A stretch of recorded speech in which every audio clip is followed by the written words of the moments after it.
And football का हम लोग स्टार्ट करने वाले जो कि एकदम क्रक्स है, किस वजह से ये पूरा टॉपिक उठ के आया है, जो कि टॉपिक अगेन टू एक्सप्लेन कि रोनाल्डो और सऊदी अरेबिया के बीच में क्या चल रहा है, क्यों इतनी टेंशन एकदम से डेवलप हो रही है सोशल मीडिया पे, सारे फैंस क्यों इतने बौखलाए हुए हैं। ना कि सिर्फ जो लिसनर्स हैं हमारे, बट तुम्हें मुझे भी कन्विंस करना है सेगमेंट में कि हाँ, सऊदी रोनाल्डो के अगेंस्ट। राइट। इस पूरे सेगमेंट का क्रक्स ये है कि मोहत को प्रूव करना है। नहीं, मेरा सऊदी का एक्चुअली में मेरा ये है नहीं। अच्छा, मेरा ये नहीं मेरा ये एग्जैक्टली नहीं है कि सऊदी रोनाल्डो के अगेंस्ट है। मैं जैसे समझाऊंगा आई थिंक सब लोगों को समझ में आ जाएगा। सो बेसिकली पॉइंट हुआ क्या है, क्या सिचुएशन एग्जैक्टली है इस टाइम पे। कुछ ऐसा निकल के आई है न्यूज़ एंड स्टैट्स निकल के आए हैं जिसके बेसिस पे ये प्रूव हो रहा है कि पूरी सऊदी लीग में सबसे ज़्यादा फंड्स जिस टीम को दिए जा रहे हैं, क्योंकि जिनको शायद ये फैक्ट ना पता हो एंड काफ़ी लोगों के लिए बहुत सरप्राइजिंग चीज़ हुई है, यूजुअली यूरोप में जो भी क्लब स्पेंड करता है, प्लेयर्स खरीदता है, वो अपने पैसों से खरीदता है जो उन लोगों ने कमाए होते हैं। सऊदी में इट्स डिफरेंट, स्टेट फंड का। हाँ, public investment fund Saudi PIF जो है, उसके थ्रू पब्लिक का पैसा जो होता है उसके थ्रू ये लोग टीम्स को अलॉट कर रहे हैं पैसा, जिसके थ्रू वो लोग प्लेयर्स खरीद रहे हैं। फॉर एग्जाम्पल हम लोग इंडिया में रह के जो टैक्स देते हैं अपनी सैलरी से, मान लो कि गवर्नमेंट उस टैक्स को कलेक्ट करके बजट में जो निकलता है बजट, उसमें फुटबॉल को अलग से दे दे, और ISL में वो पैसे डाल के कह रहे हैं कि क्लब्स को कि इस पैसे से तुम प्लेयर्स को खरीदो, ऐसे मान के चलो। वहां पे पैसा इतना ज्यादा है कि लोग बहुत भर भर के खर्च भी कर सकते हैं। सो इस तरीके से सऊदी के जो क्लब्स होते हैं वो प्लेयर्स साइन करते हैं, एंड दैट इज वाई इतने बड़े बड़े प्लेयर्स इतनी हाई वेजेस पे, इतनी हाई ट्रांसफर फीस पे लोग साइन कर पाए हैं। बट अब न्यूज़ का निकल के आई है, स्टार्ट ये चीज़ अल नसर से हुई थी, उन लोगों ने रोनाल्डो लिया था।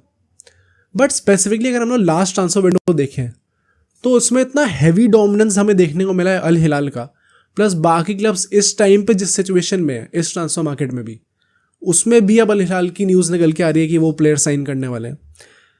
लास्ट सीजन अल हिलाल को 268 मिलियन से ज़्यादा खर्च करने दिए थे सऊदी PIF ने, एंड अल नसर को 77 मिलियन दिए थे, और उसके बाद कहते थे कि इससे ज़्यादा आप लोग खर्च कर ही नहीं सकते। ऑलमोस्ट 3.5 गुना ज़्यादा। हाँ, ज़्यादा दिए थे।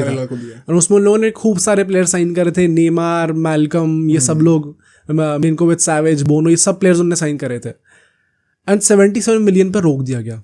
एक बार क्लैरिफाई कर दो, ये सीजन तुम उसकी बात करो जो रोनाल्डो को साइन करने के बाद का अगले सीजन? हाँ, अगले सीजन का इन टोटलिटी भी देखिए अगर, क्योंकि लोग कह सकते हैं नहीं रोनाल्डो तो पहले साइन कर लिया था। ये हम लोग ट्रांसफर फीस की बात कर रहे हैं, रोनाल्डो ट्रांसफर फीस पे नहीं आया था, वो तो फ्री ट्रांसफर था। ओके। नेमार भी फ्री ट्रांसफर था, तो इन सब में उतना पैसा नहीं लगा। इन जनरल जो बाकी प्लेयर्स पे लगा है उसकी ट्रांसफर फीस की बात हो रही है। नेमार फ्री ट्रांसफर था? हाँ, आई डोंट थिंक सो। उसका 2025 तक का कॉन्ट्रैक्ट था ना शायद PSG से। वो डैम उसे निकाला गया था, पता नहीं, मेरे को याद नहीं था। आई थिंक लिसनर्स बता देंगे हम लोग। एनीवे, जो ओवरऑल जो खर्च करने को दिया गया है, सबसे ज्यादा अल हिलाल को दिया गया है ओवरऑल अभी तक 376.1 मिलियन। उसके बाद अल इत्तिहाद आती है जो बेंज़मा की टीम है, 220.8 मिलियन। इससे भी मतलब अब 150 मिलियन ज्यादा अल हिलाल को खर्च करने दिया गया। उसके बाद अल अहली आती है, अच्छा, 194.1 मिलियन। अल अहली में कोई फेमस प्लेयर था बता दो? अभी रॉबर्टो फर्मिनो, वो वाली हेंडरसन वाली टीम थी। एंड देन आती है फोर्थ पे अल नसर विद 188.6 मिलियन। इतना खर्च करने को मिला गया। इस टाइम पे भी अभी ट्रांसफर विंडो में फ्यू गाइज रिमेंबर एडरसन की बात चल रही थी लाने की, एंड सब लोग सरप्राइज इसलिए थे क्योंकि 30 मिलियन मांग रही थी मैन सिटी, और अल नसर 30 मिलियन पे नहीं कर पा रही थी। इसीलिए नहीं कर पाई थी क्योंकि फंड्स एलोकेट नहीं हो रहे थे उनको, तो इसके चक्कर में वो नहीं कर पाए थे। अभी बाकी टीम्स को भी साइनिंग करने में प्रॉब्लम हो रही है, बट अल हिलाल के कैंसलों से रूमर चल रहे हैं कि वो 40 मिलियन में प्लेयर ले लेंगे एक और। चलो भाई, डाउनग्रेड कितना हुआ बेचारा? डाउनग्रेड हुआ है, बट अब मेरा पॉइंट ये कि अल हिलाल को अभी भी इतने ज़्यादा पैसे दिए जा रहे हैं। एंड मतलब इससे बेसिकली क्या क्रक्स निकल के आता है कि सबसे ज़्यादा मॉनेटरी जिसको ज़्यादा बेनिफिट मिल रहा है वो अल हिलाल है। वो क्लियरली है, मतलब मैं ऐसा कुछ एजेंडा लाने की कोशिश नहीं कर रहा है, these are just hard facts जिसके थ्रू मैं बता रहा हूँ आप लोगों को।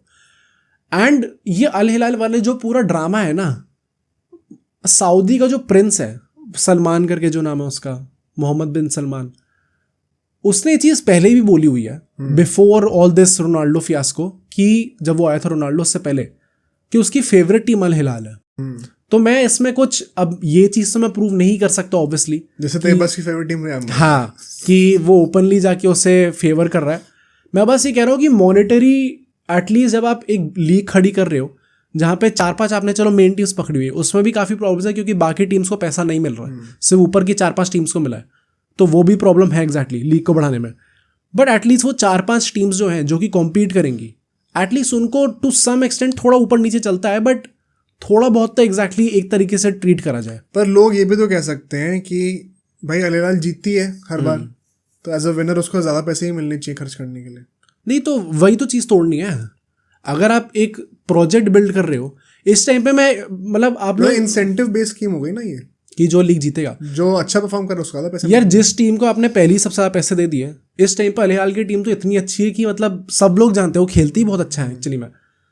तो जिसको आपने सबसे ज़्यादा पैसा लॉट कर दिए in a league, in a Saudi league, जहाँ पे बाकी प्लेयर जो है वो सारे होम ग्रोन टैलेंट है जिनका लेवल कहीं भी आसपास नहीं है, तो नेचुरली आपने इनिशियली जिसको ज़्यादा पैसे दे दिए, फिर तो मोनोपोली बनती जाएगी और फिर एक वो करते ही जाएंगे।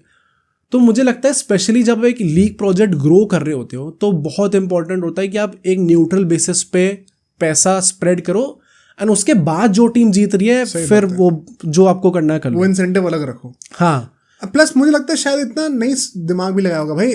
जैसे मुझे याद है सब लोग कह रहे थे कि सऊदी वाला जो प्रोजेक्ट बन रहा है इट इज़ डिफरेंट, और इस बार लोग काफ़ी दिमाग लगा रहे हैं। It is once again going towards a fail story right now. मतलब फेल्ड क्यों कह रहे हो भाई? जैसा इन लोगों ने हाइप क्रिएट करी थी उसके ऊपर ये बिल्कुल भी कैपिटलाइज नहीं कर पाए। मैं लिख के बात दे सकता हूँ, जब रोनाल्डो जिस साल गया था उस साल जितनी हाइप थी उससे कम हाइप थी अगले साल जब नेमार गया था, और वो उस ट्रांसफर विंडो की बात कर रहा हूँ, प्लेयर्स की बात नहीं कर रहा। और उससे कई ज़्यादा कम हाइप है इस साल जब हार्डली कोई बड़ा प्लेयर गया।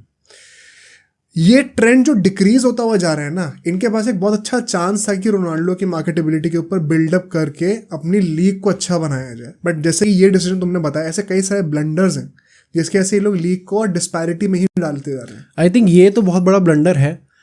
एंड जो दूसरा पॉइंट है, आई थिंक वो इन लोगों ने पहली साइनिंग से स्टैंडर्ड तो हाई सेट कर लिया ना, कि वो डाउनग्रेड होना ही था उसके नहीं यार, मुझे लगता है एक ब्रेक थ्रू साइनिंग तो चाहिए होती है। हाँ, वो उसमें रोनाल्डो से बेटर क्या है? नहीं, पर इन लोगों ने रेलेवेंसी लाई रोनाल्डो के थ्रू।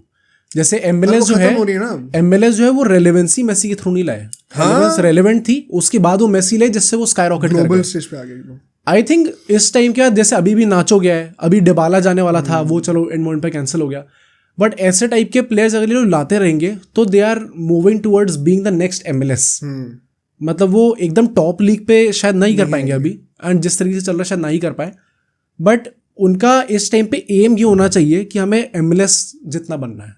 पॉपुलैरिटी ये भी है कि वही ना, कई लोग बहुत ज़्यादा ऑफेंड हो जाते थे इस बात पे जब हम कहते थे कि भाई एमएलएस से बेटर नहीं है सऊदी। आई थिंक आज से 5 साल बाद फिर से हम लोग उसी जगह पे आ जाएंगे जैसा ट्रेंड चल रहा है, अनलेस कुछ चेंज हो जाए तो। एक वो होता है ना, कहावत होती है, एक स्टडी होती है कि भाई कोई चीज जो कि एकदम से उठ जाए ऊपर, वो उतनी जल्दी नीचे भी गिरती है। हाँ। सऊदी एक टिपिकल केस स्टडी लग रही है मुझे इस वक्त उसके बारे में। ओके, एमएलएस ने over a lot of years buildup करा इस मोमेंट तक, तो वो सस्टेनेबल सक्सेस है। वो गिरेगा एकदम ऐसे नहीं गिरेगा, धीरे धीरे करके गिरेगा भी। तो सऊदी का भी ऐसे भाई नॉट रेलेवेंट टोटली रेलेवेंट, अब एकदम से नीचे गिरने वाली दोबारा। ऐसी चीज़ों को सस्टेन करना मुश्किल होता है। ऐसे जो एकदम से जो सक्सेस और फेम मिल जाए ना, उसको इतना पकड़ा नहीं जाता इंसान से। हाँ। तो मुझे लगता है सऊदी के साथ वही इशू हो रहा है अभी, प्लस उसके ऊपर आपका इनएक्सपीरियंस दिख रहा है फुटबॉल को कैसे मैनेज करा जाता है उसके बेसिस पे। उसके चलते which is because football culture है नहीं।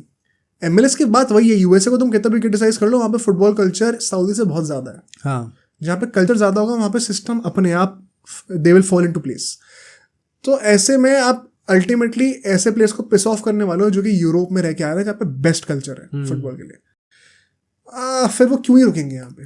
प्लस ये मैनेजमेंट वाला जो पॉइंट है, इससे बहुत फनी चीज़ निकल के आती है जो कि आई डोंट नो ट्रू है नहीं है, बट ये रूमर्स आए थे ऐसे कि अल नसर ने कोई मैनेजमेंट में एक नया बंदा हायर करा था, एंड उनका जो सऊदी सुपर कप अभी जो मैच था उसमें जो सेमीफाइनल था, फाइनल तो लोग हार गए, उसमें वो बंदा जो है स्टेडियम आके डिफ्रेंशिएट नहीं कर पा रहा था कि कौन सी टीम अल नसर है कौन सी दूसरी टीम है। क्या उसे इतना आइडिया ही नहीं था इसके बारे में। सो ये तो हाल है। हाँ, मैनेजमेंट में भी सही बंदे लाने बहुत ज़्यादा इंपॉर्टेंट है, एंड इसी के चलते थ्रू पता नहीं क्या प्रेशर बना है क्लब के अंदर, जिसके चलते उनका जो प्रेसिडेंट था इब्राहिम अल मोहदीब, जो भी, आई एम सॉरी प्रोनाउंस गलत कर रहा हूँ मैं शायद मोस्ट प्रोबब्ली, बट उस बंदे ने रिज़ाइन कर दिया। एंड देन ये भी बात चल रही थी कि लुइस कास्त्रो जो कि कोच है इस टाइम पे उनका, उसको सैक कर दिया जाए, जो कि वही ना कि मॉडर्न डे फुटबॉल में बहुत ईजी है ये चीज़ करना। कोई टीम परफॉर्म नहीं करी तो क्या मैनेजर को सैक कर दो यार।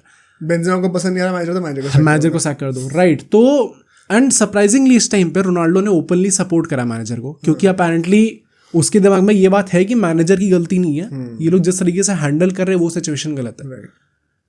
तो इसके चलते रोनाल्डो का पूरा सपोर्ट मैनेजर की तरफ रहा है। बट इन जनरल जो हालात हैं वो काफ़ी ज़्यादा ख़राब चल रहे हैं। टाइम एंड टाइम अगेन ऐसे रूमर्स आते हैं कि शायद रोनाल्डो छोड़ के जा सकता है। इवन अभी जो लास्ट मैच हुआ था, अभी कल ये मैच हुआ था, उसमें अपेरेंटली कोई उसका ऑन साइड गोल था जिसको उन लोगों ने ऑफ साइड दे दिया। क्यों? क्योंकि उसका हाथ जो है वो लाइन के आगे था। ना जो नए रूल्स हैं उसके हिसाब से जो बॉडी पार्ट जिससे आप गोल स्कोर नहीं कर सकते हो, अगर वो लाइन के आगे होता तो ऑफ साइड नहीं माना जाता। तो तुम क्या कह रहे हो कि जानबूझ के करा जा रहा है? यार आई वोंट से जानबूझ के करा जाता है, but I think in general referring जो है वो भी काफी पुअर ही है ना लीग की। अगर लीग उतनी ग्रो ही नहीं करी है। पुअर का रीजन क्या है? स्टैंडर्ड ही पुअर है, फिर दे आर फेवरिंग यार आई डोंट वांट टू से कि वो अल हिलाल को फेवर कर रहे हैं, क्योंकि मेरे पास कोई प्रूफ नहीं है उस चीज का। बट यू वांट टू से इट। मेरा भाई मन तो है ये अभी कहने का, बट मैं वही कहूंगा कि जब तक इसका कोई हार्ड प्रूफ नहीं होगा मेरे पास, तो मैं ये कह नहीं सकता गलत हो चीज के ना। फीलिंग आ रही है। हाँ मतलब आई थिंक जैसे रियल मैड्रिड का मैं पता वैसे इस मैच के लिए तो मैं नहीं कहूंगा, क्योंकि आई थिंक जब वो अल हिलाल और अल नसर का मैच होता है तो समटाइम्स क्लियर हो जाता है, थोड़ा ओपनली लगता है कि शायद अल हिलाल 4 गोल तो चीटिंग से ही मारे थे। नहीं ये तो है ही यार, टीम तो बेटर है ही, मैं वो नहीं कह रहा कि टीम बेटर नहीं है, बट वो कुछ माइन्यूट डिसीजन होते हैं, जैसे फाउल देना चाहिए था, फाउल नहीं मिला अल्टीमेटली, वो कई बार अल हिलाल की फेवर में चले जाते हैं। बट देन अगेन मैं आई डोंट थिंक, मुझे लगता है बस ये रेफरिंग का स्टैंडर्ड इतना पुअर है ना इस टाइम पे लीग में कि वो गंदा होने के बावजूद अल हिलाल इतनी अच्छी कि वो जीत जाती है। तो मैं रेफरिंग वाला पॉइंट तो लेके नहीं आऊँगा। मेरा मेन जो क्वेश्चन कर सकता है आप इस चीज़ पर यही है कि बेसिकली आप फंड्स एक तमीज़ से एलोकेट करो सारे क्लब्स को, जितने भी मेन आपने 5-6 पकड़ रखे हैं, ताकि वो साथ में ग्रो करें। और लीग इंटरेस्टिंग तभी होगी जब वो साथ में ग्रो करेगी। तो ये मेरा पॉइंट रहेगा इससे। अब सोचो अगर एक क्लिप इतनी बढ़िया थी तो पूरा का पूरा पॉडकास्ट कितना बढ़िया होगा। तो अगर आपको इसी क्लिप का पूरा पॉडकास्ट देखना है तो यहाँ पे क्लिक करिए, और अगर आपको ऐसे ही और क्लिप्स बिंज वॉच करनी है तो यहाँ पे क्लिक करिए।